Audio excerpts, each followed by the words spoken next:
Maybe I wasn't good enough. Maybe I wasn't impressive. If I was sweeter, if I didn't say that, if I gave more, if I was more understanding. You should stop forcing things that are not meant for you. You should stop forcing relationships that are not meant for you. 1, 2, 3, 4.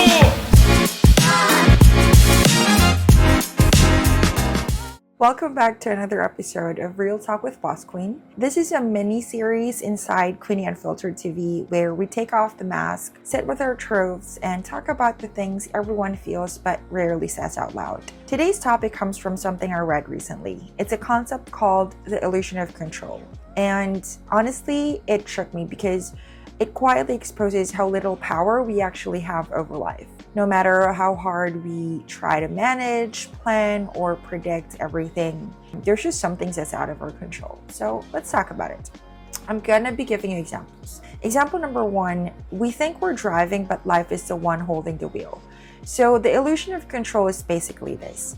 Human beings naturally love to think that we are in charge. We overestimate how much influence we really have. We think if things go right, it's because I worked hard.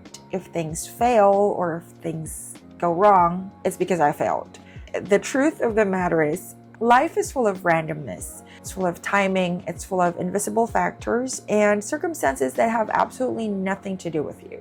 You're not failing. You're just not in control of everything. And that's the part that we tend to forget. Another example of that is like job interviews. This is something that I do on the regular as somebody who is part of the hiring process in my company.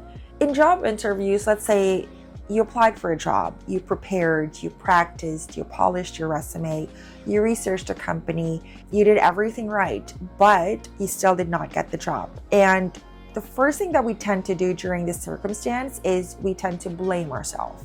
Maybe my answer was wrong. Maybe I wasn't impressive. Maybe I wasn't good enough. Maybe I didn't ask appropriate questions. Sometimes that is the truth, but sometimes there was an internal hire. Sometimes there was a hiring freeze. Sometimes someone with more experience applied, or sometimes the things that's needed for the job is changed. In this circumstance, you did not actually fail. The circumstances just was not in your favor. And that's part of the illusion. Thinking that we're the reason behind every outcome when 80% of the time, it is completely outside of our control. Another example is when it comes to relationships. We tend to self-blame on certain aspects of our relationships. We tend to replay everything in our heads. I'm not sure if you guys are the same, but I was like this when I was less mature, asking if I was sweeter, if I didn't say that, if I gave more, if I was more understanding, if I did not bring up the issue, maybe, things would be better. But the truth of the matter is, even though we give somebody our universe, if the person is not ready, if the person is not emotionally available, if the person wants a different life than what you want, if they're not for you, that it still would not work. Because we can see relationships, couples who are in relationships for like 20 years or 10 plus years and eventually break up because it just didn't work. It just was not aligned. And during the circumstance, sometimes you would tend to self-blame. Sometimes you would think that we can control the outcome of every relationship, when in reality, we can only control our part of the relationship, not our partner's capacity, not our partner's maturity, not our partner's loyalty, not our partner's heart. We can be the most beautiful, the sexiest, the richest, the perfect person. But if our partner is not ready to honor us, if our partner is not ready to accept us and love us, and they're not mature enough, then that relationship would still break. It's the same thing with friendships. It's the same thing with our careers. It's the same thing with timing and luck. Because let's just be honest, like in success, yes, there's effort that we are giving, but it's not 100% our effort. It's effort, timing, luck, and circumstance. So there's 4 factors to it. Sometimes the right person just happened to notice us. Sometimes we tend to be in the right place at the right time. Sometimes somebody recommended us without us knowing. Sometimes a door opens not because we force it open, but because life aligned it. And we don't control any of that stuff as much as we think. And that's both terrifying and beautiful at the same time. Beautiful because it feels like a breath of fresh air, if you know what I mean. Knowing and accepting that you cannot control everything, you become gentler with yourself. And this is something that I've learned later on in life, because I tend to overextend myself. I tend to drain myself out, to not have any boundaries with people in my life, to just give and give and give and give, and then not really ask for anything in return, to think that if I give them everything that I could possibly give them, it would equate to loyalty, to devotion, to them treating me better. But in reality, that is not the case. And I've learned that lesson the hard way, because even our good intentions can more often than not be misinterpreted. So that's the beauty of letting go. And that's the thing that I've learned. The lesson in that is you need to stop punishing yourself for outcomes that you never had any power over to begin with. You should stop forcing things that are not meant for you. You should stop forcing relationships that are not meant for you. You should stop forcing friendships to work if it's not meant to work. You should stop holding on to what's beyond your reach. And you should start focusing on the small circle of things that you can control. Your attitude, your effort, your reactions, your boundaries, your healing, your self-respect. Life becomes ultimately lighter when you stop gripping too tightly. I'm a Cancer, so I have a firm grip on my relationships before, but not anymore. Because again, I've learned it later on in life, very, very recently actually. It involved a heartbreak for me to learn letting go of certain people in my life, letting go of people who I thought who are my ride or die, for me to realize that I have no control over what other people would do. And it was a very, very tough pill to swallow, because I grew up in a sort of dysfunctional family dynamic, not ultimately, but sort of. So I never had any control growing up. And so when I moved out of my house, I tend to want to control everything, not control people, but control certain circumstances, because it makes me feel anxious when it's out of my control. I still have anxiety right now, and I'm not afraid to talk about it because it makes me human. I'm not perfect. I have a lot of flaws, and that's okay. I accept me for who I am. Ultimately, the things that we cannot control are other people. We cannot control other people's feelings, other people's loyalty. We cannot control timing, opportunities, circumstances, outcomes. And accepting that, it's terrifying, but it's also freeing at the same time. One of the reasons why I have anxiety, it's because when I was working overseas, I got trapped in a train. And that made me have a panic attack. And ever since then, every time I feel like I'm going to be trapped somewhere, I would panic and I would black out and I would need to self-soothe myself. Sometimes it works. Sporadically, it does. I can control 5-minute intervals, but if I'm stuck in a place where I feel like I'm trapped for longer than 5 minutes at a time, I panic really badly, which I'm trying to work on.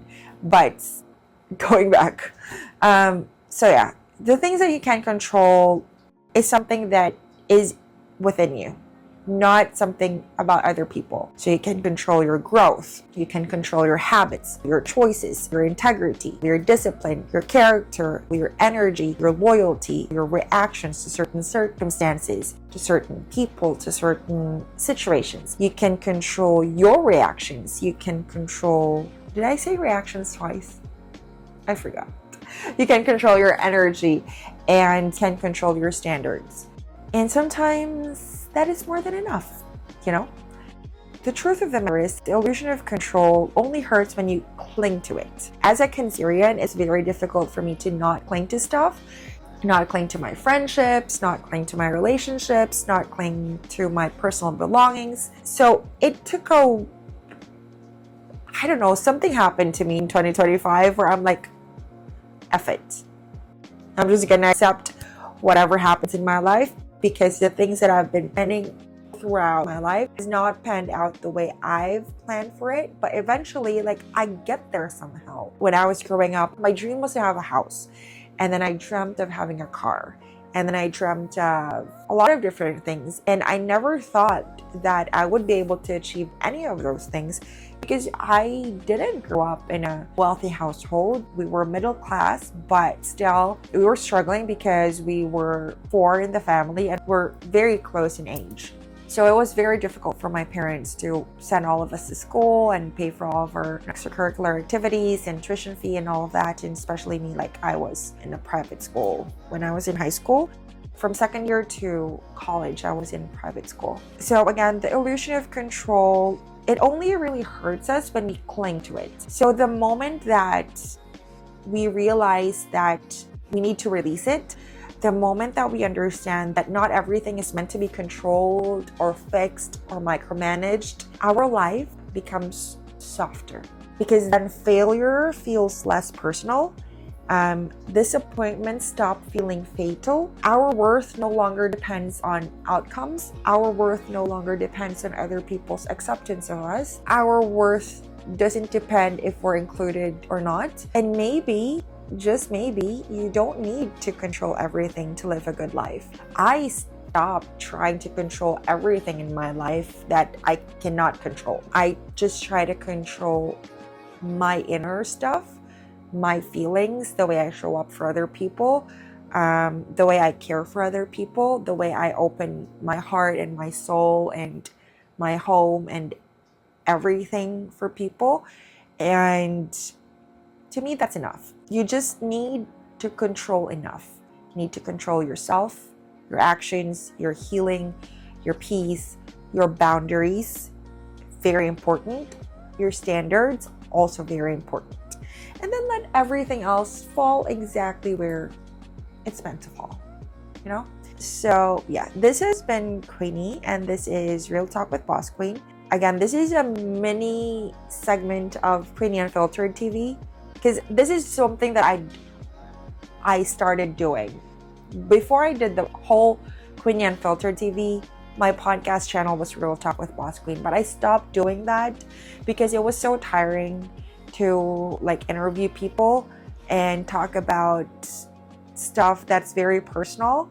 But now I've realized, like, especially since I got back to school, because I'm studying psychology right now, and really that's something that I'm very, very passionate about. I'm also a life coach. I'm a certified life coach.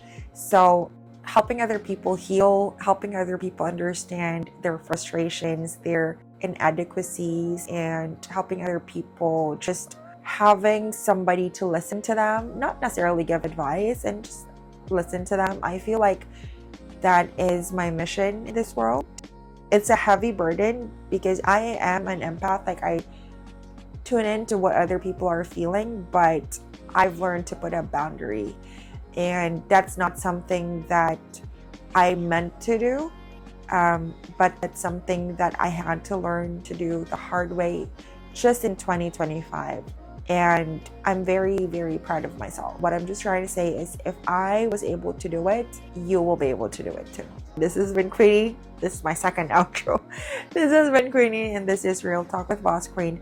If you needed this reminder today, leave a comment, share this with a friend, or simply breathe out the heaviness that you've been carrying. You're doing enough. You are becoming enough. You are enough.